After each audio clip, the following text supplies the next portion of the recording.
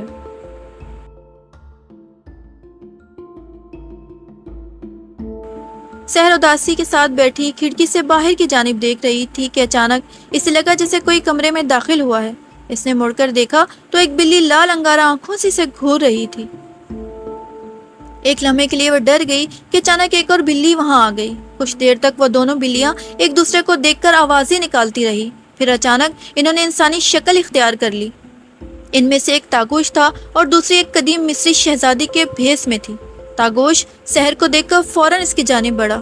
یہ ہے وہ جنی جو تمہیں میرے روپ میں تنگ کر رہی تھی، وہ بے تابی سے بولا۔ وہ جنی تاگوش کو زخمی نگاہوں سے گھورنے لگی۔ بتاؤ اسے کہ وہ تم تھی۔ تاگوش سوالیہ نگاہوں سے اس کی طرف دیکھ رہا تھا۔ ہاں وہ میں تھی، اور یہ سب میں نے اسے تم سے دور کرنے کے لیے کیا تھا، کیونکہ میں اس سے پیار کرتی ہوں اور یہ میری طرف دیکھتا بھی نہیں، ہر وقت بس تمہارے خیالوں میں کھویا رہتا ہے۔ میں اسے شدید محبت کرتی ہوں اور ہر قیمت پر اسے حاصل کرنا چاہتی ہوں، چاہے مجھے اس کے لیے کسی کی بھی جان لینی پڑے۔ وہ ابرو اچکا کر سحر کو گھورتے ہوئے بولی، میرے ہوتے ہوئے تم سحر کو نقصان نہیں پہنچا سکتی۔ وہ غصے سے بولا، اگر سحر میری زندگی میں نہ ہوتی تب بھی میں تم سے شادی نہیں کر سکتا تھا، کیونکہ تم ہندو اور میں مسلمان ہوں، سمجھی تم؟ میں تمہارے لیے اپنا دھرم بدل لوں گی، پلیز تم میرے بن جاؤ۔ وہ تڑپ کر بولی، شادی کرنے کے لیے دھرم بدلنا جائز نہیں، اسلام کو سمجھ کر ہی اس میں داخل ہوا جاتا ہے۔ وہ سپاٹ لہجے میں بولا، بس کر دو تم دونوں۔ سحر جو اتنی دیر سے ان کی گفتگو سن رہی تھی تنگ آ کر بولی، خدا کے لیے میری جان چھوڑ دو، مجھے تم دونوں میں دلچسپی نہیں، بس مجھے میری زندگی جینے دو، خدا کے لیے جاؤ یہاں سے۔ وہ چیختے ہوئے بولی، سحر میری بات سنو، مجھے تمہاری کوئی بات نہیں سننی۔ وہ کانوں پر ہاتھ رکھتے دروازے سے باہر نکل گئی۔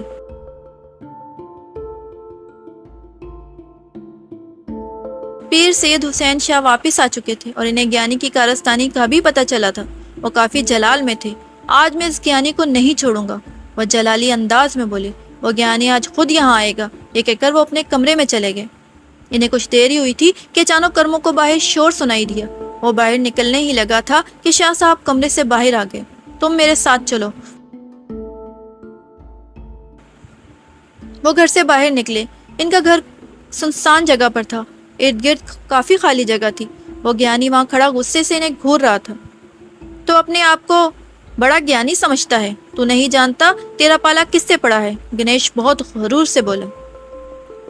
تعریف کے قابل صرف ایک ذات ہے، اور وہ ہے میرے رب کی، جو عرش عظیم کا مالک ہے۔ میں تم کو اب بھی دعوت دیتا ہوں، کفر کی زندگی چھوڑ دو اور ایک رب کی اطاعت کرو۔ پیر صاحب نے کہا، تم کیوں اپنا مذہب نہیں چھوڑ دیتے؟ گیانی بولا، کیونکہ میں حق پر ہوں، لیکن تم ضرور اندھیرے میں ہو، شاہ صاحب نے کہا۔ گیانی نے فوراً منتر پڑھا۔ وہاں اس کی ایک شکتی بہت خوفناک شکل میں حاضر ہو گئی۔ کوئی عام انسان اسے دیکھتا تو اسے اٹیک آ جاتا۔ شاہ صاحب نے کچھ پڑھ کر ایک پھونک ماری تو وہ جل کر بھسم ہو گئی۔ اپنی شکتی کا یہ حال دیکھ کر وہ غصے میں پاگل ہو گیا۔ اس نے منتر پڑھا، وہاں سانپ اور بچھو کے ڈھیر لگ گئے۔ شاہ صاحب نے پھر ایک پھونک ماری، وہ سب ختم ہو گئے۔ اس نے پھر حربہ آزمایا، جنگل میں طوفان آ گیا، درخت پودے سب گرنا شروع ہو گئے۔ سجو ایک طرف کھڑا یہ سب کچھ اپنی آنکھوں سے دیکھ رہا تھا۔ شاہ صاحب نے رب کے حکم سے پھر اسے ناکام کر دیا اور ماحول نارمل ہو گیا۔ اب کی بار اس نے جنگل کے تمام جانور بلا کر اکٹھے کر لیے۔ وہ غراتے ہوئے جانور شاہ صاحب کے پاس پہنچ کر خاموش ہو گئے اور ایسا لگ رہا تھا جیسے وہ ان کے تابع ہو گئے ہوں۔ گیانی حیران و پریشان رہ گیا۔ میں نے اتنی محنت کی ہے، پھر کہیں جا کر یہ سب حاصل کیا ہے۔ یہ سب کیسے کیا تم نے؟ میری برسوں کی ریاضت کیا بیکار تھی؟ تم نے پل بھر میں سب ختم کر دیے۔ وہ حیرانگی سے بول رہا تھا۔ پھر کچھ دیر خاموش کھڑا رہنے کے بعد وہ اچانک سے بولا، مجھے معاف کر دو۔ وہ شاہ صاحب کے قدموں میں لیٹ گیا۔ مجھے اپنا چیلا بنا لو، مجھے بھی اپنے دھرم میں شامل کر لو۔ وہ ان کے پیر پکڑے بولا۔ انہوں نے اسے اپنے قدموں سے اٹھایا اور بولے، کیوں نہیں، مجھے بہت خوشی ہوگی اگر ایک انسان میری وجہ سے کفر کو چھوڑ کر ایمان لے آئے۔ اس سے بڑی نعمت اور کیا ہوگی میرے لیے۔ وہ بہت عاجزی سے گویا ہوئے۔ کرم دین، غسل کا انتظام کرو۔ وہ بہت پرجوش انداز سے بولے۔ کرموں کو بہت کم اس کے اصل نام سے بلاتے تھے۔ ایسا تب ہوتا تھا جب وہ بہت خوش ہوتے تھے۔ دور کہیں کالی ماتا کے مندر میں گھنٹیاں بج رہی تھی۔ شیطان اپنا نائب مسلمان ہوتے دیکھ کر غصے سے پاگل ہو رہا تھا۔ یہ تھا سیکنڈ ایپیسوڈ۔ اب تک کی کہانی آپ لوگوں کو معلوم ہو چکی ہے۔ آگے اس کہانی میں کیا کیا ہوگا یہ جاننے کے لیے اگلا ایپیسوڈ دیکھیے۔